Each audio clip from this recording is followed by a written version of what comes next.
എൻ്റെ ഭവനത്തിൽ രക്ഷയുടെ സന്തോഷം ഇന്ന് നിറയും. എൻ്റെ വീടിനകത്തുള്ള പ്രതിസന്ധികൾ മാറും. എൻ്റെ മക്കളിലുള്ള സാഹചര്യങ്ങൾ മാറും. ഞാൻ ഇന്ന് സത്യദൈവത്താലും സത്യവചനത്താലും അനുഗ്രഹിക്കപ്പെടും.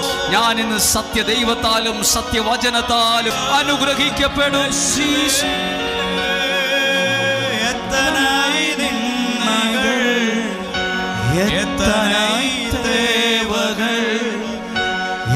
சூழலின்றாலும் உம்மை பார்க்கின்றேன்.